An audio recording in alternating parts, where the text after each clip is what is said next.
Shalom dan shalom sejahtera bagi kita semua. Kali ini saya Sonia Cindy Amanik dan teman saya Desmond Baringin Sitompul akan membahas bagaimana bentuk kebijakan pemerintah dalam pengelolaan hutan melalui pemberdayaan masyarakat di daerah rawan longsor.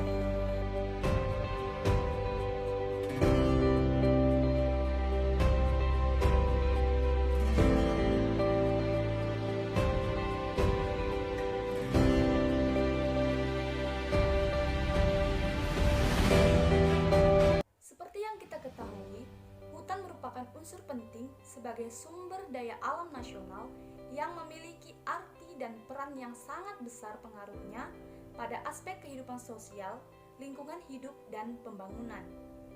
Hutan merupakan salah satu penentu ekosistem yang pengelolaannya perlu ditingkatkan secara terpadu dan berwawasan lingkungan. Di samping itu, pengelolaan hutan sangat membantu pendapatan dan penerimaan devisa bagi negara dalam rangka mencapai kesejahteraan rakyat, khususnya bagi masyarakat yang ada di daerah rawan longsor. Karena seperti yang kita ketahui, masih banyak masyarakat yang belum menyadari berapa pentingnya hutan bagi kelangsungan ekosistem, sehingga banyak masyarakat yang mengabaikan bahkan tidak ada kemampuan untuk memelihara kebutuhan hutan. Tidak hanya itu, sebagian masyarakat sering memanfaatkan hasil hutan tanpa memikirkan keseimbangan alam yang hanya bertujuan untuk kepentingan pribadi yang bersifat ilegal, seperti penebangan liar dan pengeksporan kayu yang berasal dari hutan secara berlebihan. Sehingga timbullah masalah ekosistem alam yang menimbulkan berbagai permasalahan lingkungan, salah satunya ialah tanah longsor. Hal inilah yang dirasakan sebagian masyarakat yang tinggal di daerah rawan longsor. Oleh sebab itu, timbullah kebijakan pemerintah untuk mengatasi hal tersebut dengan melakukan pengelolaan hutan melalui pemberdayaan masyarakat dengan berbagai program dan kegiatan-kegiatan yang mendukung terciptanya lingkungan alam yang asri. Salah satunya ialah pengelolaan hutan. Pengelolaan hutan adalah suatu bentuk kegiatan usaha yang dilakukan dalam rangka memperoleh manfaat hutan dan hasil hutan menurut peraturan perundang-undangan yang berlaku sampai saat ini.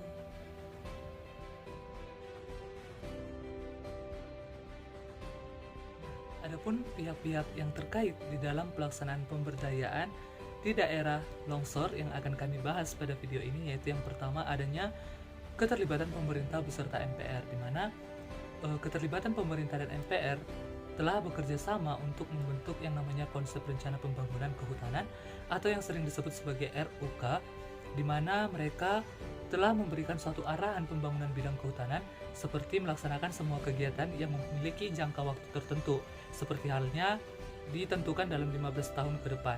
Nah, di dalam setiap 5 tahun maka hal itu akan diperbarui lebih sempurna lagi. Lalu yang kedua adalah peraturan perundang-undangan, di mana secara teknis lebih spesifiknya telah tersedia di dalam undang-undang sebagai landasan pembangunan kehutanan yang sangat cukup, di mana telah dijabarkan seperti bentuk peraturan pemerintah dan surat keputusan yang mengatur tata laksananya. Nah, seperti yang dapat kita lihat di dalam Undang-Undang Nomor 5 Tahun 1990 tentang Konservasi Sumber Daya Alam, Hayati dan Ekosistemnya atau Departemen Kehutanan pada tahun 1986. Lalu keterlibatan yang berikutnya adalah ilmu dan teknologi. Nah, yang dilibatkan di sini adalah ilmu dan teknologi itu sebagai ilmu dan teknologi yang sudah ada, di mana diharapkan dengan ilmu dan teknologi itu dapat berkembang di Indonesia yang telah cukup memadai, di mana untuk menunjang pembangunan kehutanan serta meningkatkan tenaga ahli serta sarana penelitian untuk mengembangkan serta meningkatkan pengembangan teknologi terapan yang akan diperlukan di kemudian hari. Lalu ada yang namanya keterlibatan antara stabilitas dan iklim usaha, di mana para pemimpin di dalam stabilitas dan iklim usaha tersebut akan berpengaruh dalam pendekatan nasional serta mengembangkan dunia usaha untuk menempatkan mereka di sektor swasta, di mana sangat berperan untuk di dalam pembangunan dan juga mereka akan ikut serta dalam penanaman model perseorangan atau model koperasi serta model kecil dan menengah untuk menyerasikan keseimbangan serta pemerataan pembangunan yang sangat diperlukan oleh masyarakat di sekitarnya. Lalu di sini juga sangat dibutuhkan peran dari TNI sebagai kekuatan sosial, di mana kekuatan-kekuatan sosial atau TNI sebagai kekuatan sosial untuk memperkuat suatu pertahanan dan keamanan yang tumbuh dari rakyat dan bersama rakyat merupakan kekuatan stabilisator pembangunan. Nah, adapun di peran dari TNI itu yaitu sebagai penunjang kegiatan reboisasi, pencegahan dan penanggulangan kebakaran hutan serta keamanan hutan untuk mencapai hasil hutan yang signifikan di dalam. Ada beberapa kegiatan yang mendukung arah dan tujuan pengelolaan pembangunan kehutanan yang telah ditetapkan dalam buku Rencana Umum Kehutanan atau RUT Departemen Kehutanan yang ditetapkan dengan Keputusan Menteri Kehutanan Nomor 191 KPTS kedua pada tahun 1986, yaitu pada tanggal 14 Juli 1986 yang dilakukan dengan upaya-upaya pokok sebagai berikut. 1. Program konservasi sumber daya alam.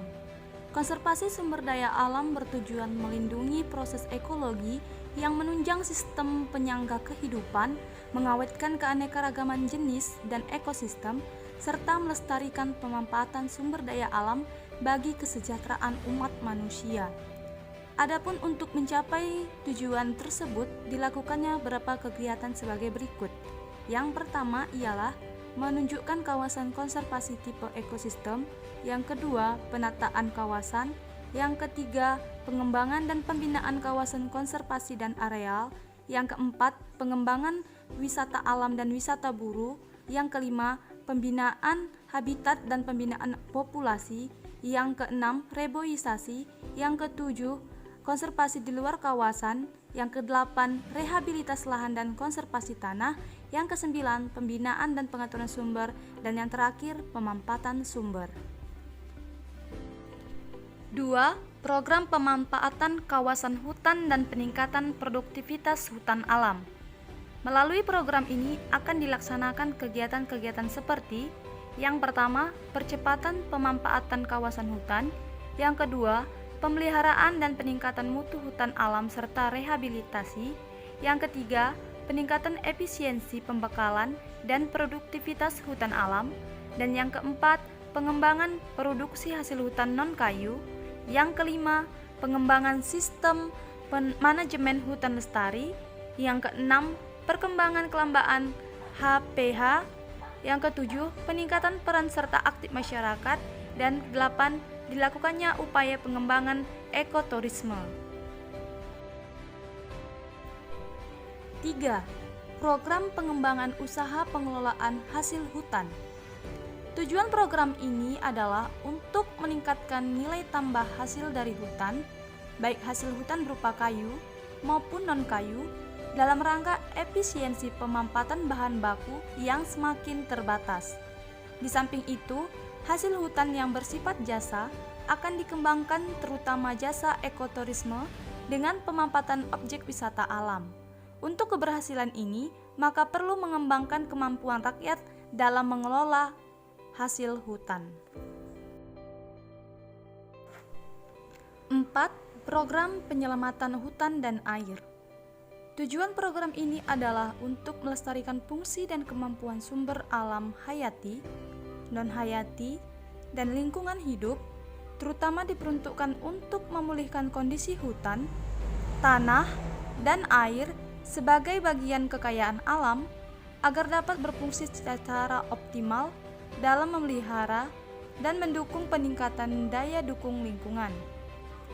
Adapun kegiatan yang mendukung program ini yaitu: yang pertama, pengelolaan dan pengembangan kawasan suaka alam, yang kedua, pembangunan 31 unit taman nasional, yang ketiga, pembentukan 9 taman nasional baru, yang keempat, pengelolaan dan pengembangan hutan lindung, dan yang kelima, pengembangan tanaman hutan raya atau tahura. 5. Program rehabilitasi lahan kritis. Tujuan program ini adalah untuk meningkatkan kembali kemampuan hutan dan tanah yang sudah rusak agar dapat berfungsi kembali dalam produksi kelestarian lingkungan hidup, erosi, dan sedimentasi yang semakin menurun seperti banjir dan kekeringan yang tidak dapat terkendali yang didukung dengan kegiatan pokok. 1. Reboisasi hutan lindung dan suaka alam. Yang kedua, penghijauan dan konservasi tanah di luar kawasan dan lingkungan perkantoran. Dan yang ketiga, pengembangan pengelolaan daerah aliran sungai. 6. Program penataan ruang. Tujuan program ini adalah untuk menyusun dan mengembangkan pola tata ruang dan mekanisme pengelolaan yang dapat menyerasikan berbagai kegiatan pemampatan air, tanah, dan sumber daya alam lainnya, serta untuk meningkatkan keterpaduan penyelenggaraan tata guna air, tata guna lahan, dan kehutanan. Lalu, adapun manfaat dari dampak pemberdayaan sosial yang diberikan yaitu kepada masyarakat, di mana seperti yang telah kita ketahui dari banyaknya suatu program-program dan kegiatan-kegiatan dalam pemberdayaan hutan, maka akan dipastikan banyak sekali dampak positif terhadap kehidupan masyarakat yang berada di kawasan rawan longsor, diantaranya yaitu bahwasanya akan terpelihara hutan yang dilakukan melalui program rehabilitas lahan kritis dan reboisasi hutan yang pada akhirnya menciptakan yang namanya oksigen yang baik untuk masyarakat yang ada di daerah tersebut. Nah, selain daripada itu juga akan menjaga keutuhan tanah yang pastinya mencegah terjadinya longsor.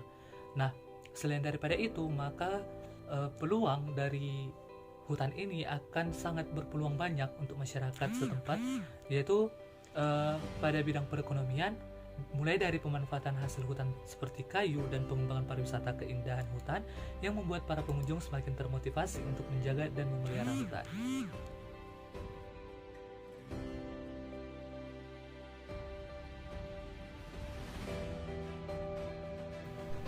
Menurut kami, dengan adanya pemberdayaan tersebut dapat menyadarkan dan melatih seluruh masyarakat, khususnya masyarakat yang tinggal di daerah rawan longsor, untuk lebih menjaga dan melestarikan alam dengan mengelola dan memanfaatkan hasil hutan dengan seimbang dan tetap menjaga kearifan ekosistem alam. Baik, sekian presentasi kami mengenai kebijakan pemerintah dalam pengelolaan hutan melalui pemberdayaan masyarakat di daerah rawan longsor. Semoga pembahasan ini dapat menambah wawasan dan pengetahuan bagi kita semua. Saya Sonia Cindy Amanik dan teman saya Desmond Baringin Sitompul mengucapkan terima kasih dan shalom.